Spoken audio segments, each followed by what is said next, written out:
बुढ़िया से निपटते हैं। अरे बुढ़िया, ये फोकट का धंधा नहीं चलने का। चल अब उनका हफ्ता निकाल, ये सड़ेला थोपो नहीं चलेगा। तुझा तिकड़े बस गप अतिबक तमाशा। अरे बादशाह गया, बादशाह गया, बादशाह। जिनके हाथ कागज के बने होते हैं वो आग से नहीं खेलते।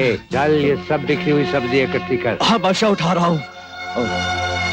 इस एरिया के जिस किसी भी दादा का पट्टा तूने गले में पहन रखा है उससे कहना कि अगर तुम लोगों के भौंकने की आवाज फिर कभी सुनाई दी तो बेवक्त की मौत मरोगे।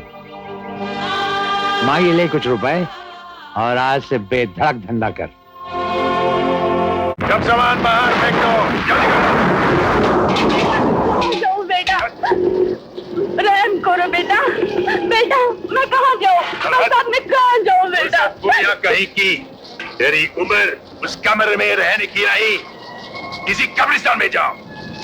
अरे भगवान से डरो, तुम्हारी भी बूढ़ी माँ है। बेटा मेरा घर। कितना किराया है आपका? किराया नहीं, कमरा चाहिए। दारू का क्लब बनाएंगे। दारू का क्लब? हाँ। ये सामान उठाइए और ऊपर रखिए। हाँ?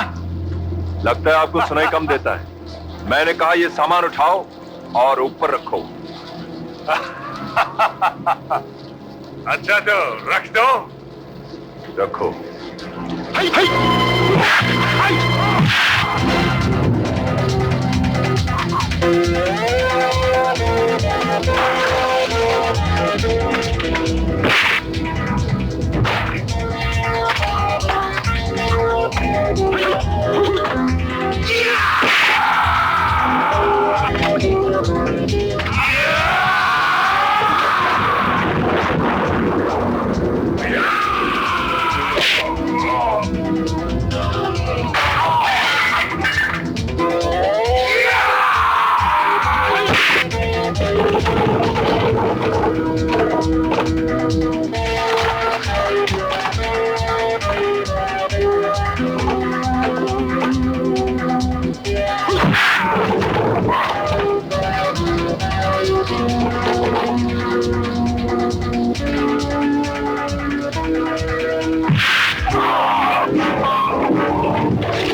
अब बोलो। मैं सामान रख दूंगा। जोर से बोलो। सामान रख दूंगा। चलो। भगवान तेरा भला करे बेटा। अरे भैया कौन खुदा का बंदा है? नया आया है, पुलिस इंस्पेक्टर है। मधु जी, रोशनी गायब होते ही हावी गायब। मुझे तो राम पर शक है। शक तो राजा पे भी हो सकता है। मिंकी, मिंकी। हल्की सी बात है राम साहब, क्या आप मिस्टर विनोद की पार्टी में मौजूद थे? लीजिए। अरे मैं नहीं तो क्या मेरा भाई? सारी महफिल ने राम को देखा होगा। अरे मधु,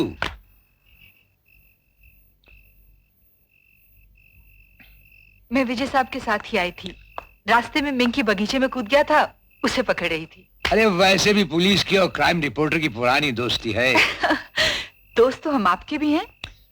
दोस्ती में कहीं हमें क्राइम समझकर पकड़वा मत देना मेरे दोस्त। पुलिस तो आपको बिल्कुल नहीं पकड़ सकती क्योंकि आप क्राइम से कहीं बहुत दूर हैं।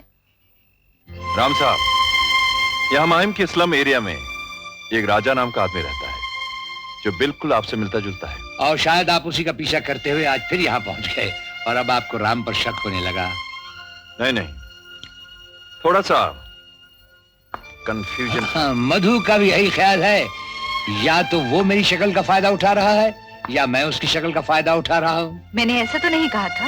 बात सीधी है विजय साहब, मैं उन तमाम जगहों पर था जहाँ रुमाली रोटी वाले ने हाथ की सफाई दिखाई। अजीब सी बात है ना। काश वो राजा और ये राम आपके और मधु के होते हुए एक दूसरे के सामने आ जाएं। खुदा की कसम पकड़ के आपके हवाले कर दूं। आपके खेल कूद से पता चलता है कि आप अपनी जान का बड़ा ख्याल रखते हैं। अरे जान है तो जान है, फिर आप तो जानते ही हैं कि इस अकेली जान के पीछे सारा जहान पड़ा है विजय साहब। मेरी समझ में नहीं आ रहा ये किस किस्म का चोर है। और तारीफ की बात तो यह है राणा कि जिस चोर को पुलिस नहीं पकड़ पाई बैठिए। उसे हमारी मधु ने पकड़ने का फैसला कर लिया है। क्या? हाँ। हमने उसे समझाने की कोशिश की अच्छा। तो हमें भी लेक्चर दे दिया। कहने लगी देखो मैं जर्नलिस्ट हूँ, समाचारों का पीछा करना मेरा कर्तव्य है। मधु तो जिद की जा रही है और मेरे दिल की धड़कन बढ़ती जा रही है। बच्चों बहुत बच लिए, आज नहीं बचोगे। बहरूपिया कभी राम ये हमारी कभी बेटी राजा। अपने आप से कब से बातें करने आज लगी? नाटक खत्म हाँ? होकर रहेगा। और जा कहाँ रही हो? ओफो डैडी, फिर टोक दिया ना। क्यों? किसी जरूरी काम से जा रही हो? बहुत जरूरी। आज राम का मैच है और मैच में ही हार जीत का फैसला होता है।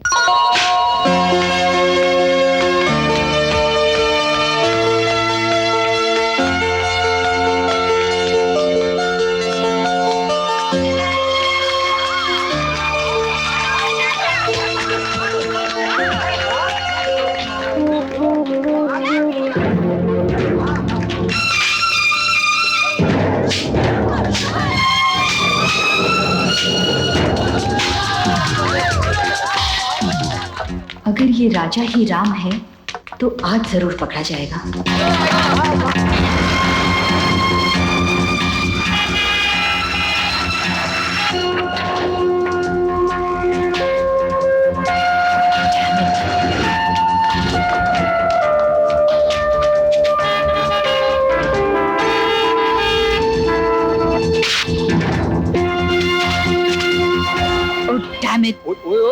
खड़ जा तेनू दिसदा नहीं कुड़िए 92 है।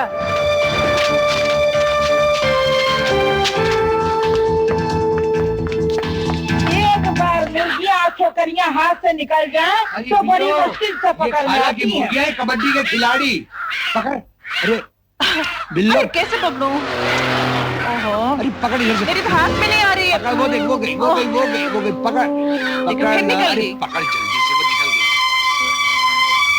अरे बिल्लो वो कार्मिक मुर्गी बैठी है, उसे भी पकड़ ला। चल तेरी तो पहले ये मुर्गी तो पकड़। वो गई पकड़ी ये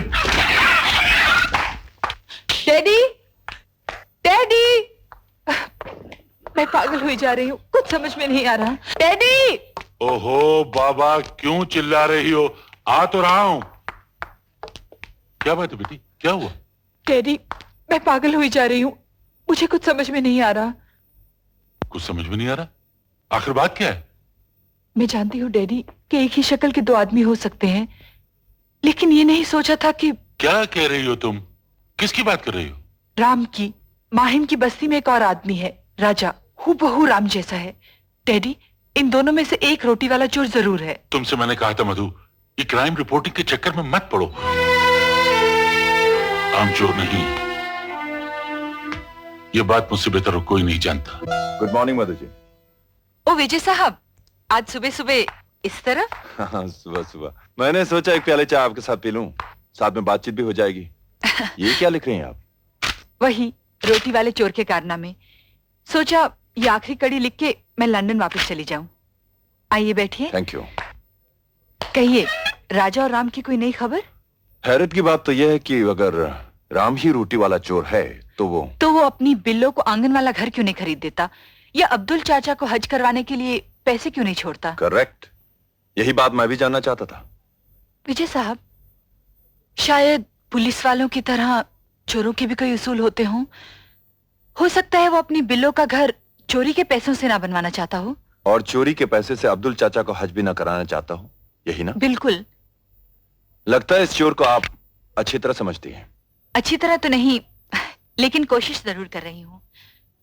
फर्ज कीजिए राम ही चोर है, तो करोड़ों की चोरी में से उसका भी काफी हिस्सा होगा। और आप तो जानते ही हैं कि धन की चकाचौंध छुपाए नहीं छुपती। जी हाँ, होता तो यही है, मगर ना किसी ने इस आदमी को जुआ खाने में देखा है, ना किसी शराब खाने में देखा है, और ना ही किसी अय्याशी के अड्डे पर देखा है। इसका मतलब है वो चोरी ऐश के लिए नहीं, बल्कि किसी खास मकसद के लिए कर रहा है। आप शायद ये कहना चाहते हैं कि वो अपने हिस्से का रुपया रोटी में बांधकर जरूरतमंदों में बांट देता है। जब आप इतना कुछ जानते हैं तो आप उसे गिरफ्तार क्यों नहीं कर लेते? आप भी तो जानती हैं, कानून सबूत मांगता है, लेकिन मेरा ख्याल है कि रोटी वाला चोर सिर्फ एक मोहरा है, उसके पीछे शतरंज कोई और शैतान खेल रहा है। कोई और? या एक दिन वो रोटी वाला चोर मेरे हाथों आ ही गया था।